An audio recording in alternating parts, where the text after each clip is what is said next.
Hello, prize రాడండి. Hello, hello, prize రాడండి. Prize అండి. ఇది కృపా మినిస్టర్స్ అండి. అవునయ్యా, కృపా మిస్సెస్ గుంటూరండి. అదే మేము ఇక్కడ బాగా హైదరాబాద్ నుంచి మాట్లాడుతున్నామండి. ప్రైజ్ బ్రదర్ రాడ్. చెప్పండి. చెప్పండి. ఇది ప్రైజ్ చెప్పండి. పురుషుల కూడిక అని చెప్పేసి కార్యక్రమం పెట్టారు కదా. అవునండి, అయిపోయిందండి ఇది. అయిపోయిందండి. ఇక్కడ గుంటూరులో పెట్టారా? అవునండి, గుంటూరులో అండి అది. అదే ఏంది ఇలా పెట్టారు అంటే లింగ భేదం లేకుండా పురుషుల అంటే పెట్టారు కదా, పురుషుల కూడిక అని. హైదరాబాద్ లో కానీ పీఠాధిపతి ఉన్నారు, ఆయన ఖండించారనమాట ఈ కార్యక్రమాన్ని. ఆహా. ఇదేంటి ఇది లింగ భేదం లేకుండా పురుషుల కూడిక అనేది తప్పు కదా, సమాజానికి ఏం మెసేజ్ ఇస్తున్నారు వీళ్ళు అని చెప్పి. ఆయన పేరు అవునా? నాగేంద్ర సరస్వతి మహారాజ్ అని చెప్పేసి ఉన్నారు ఆయన. తెలీదండి, మాకు ఐడియా లేదు. తెలీదా? ఖైరతాబాద్ పీఠాధిపతి అండి. తెలీదండి. ఆయన పేరు వచ్చేసి ఒక్క నిమిషం అండి. శ్రీ కామక ఏకదండి నాగానంద సౌందర్య రాజేంద్ర సరస్వతి మహారాజ్ గారు ఆయన పేరు. ఆయన ఖండించారనమాట మీ కార్యక్రమాన్ని.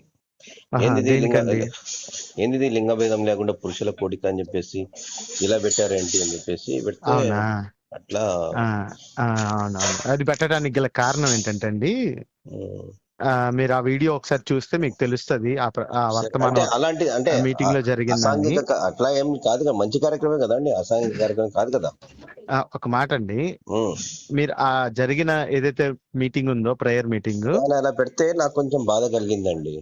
అదే ఒక మాట అండి, పెద్దవాళ్ళు మీరు ఆలోచించే జ్ఞానం ఉంది మీకు గనుక మీరు ఒక్కసారి దాన్ని వింటే అసలు అది పెట్టడానికి గల కారణం ఏంటి, అసలు పురుషుల కోసమే ప్రత్యేకంగా ఎందుకు పెట్టవలసి వస్తుంది అనేది కూడా క్లారిటీ మీకు అర్థం అవుతుంది. అదే కొంచెం ఏమన్నా గేస్ టైపా ఎట్లా ఏందని కొంచెం వాళ్ళు ఆ విధంగా పెట్టారనమాట. వాళ్ళు పోస్ట్ పెడితే కొంచెం బాధ అనిపించింది.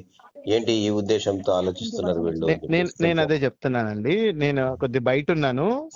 పర్లేదండి. ఈసారి పెట్టేటప్పుడు కొంచెం పేరు మార్చండి, అంతకన్నా ఓకే అండి.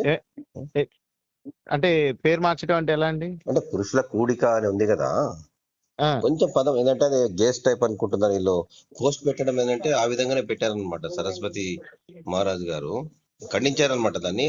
తీవ్రంగా ఆవేదన చెంది ఇలాంటి దుర్మార్గులకు పాడుతున్న వారిని ఖచ్చితంగా అందరు ఖండించాలని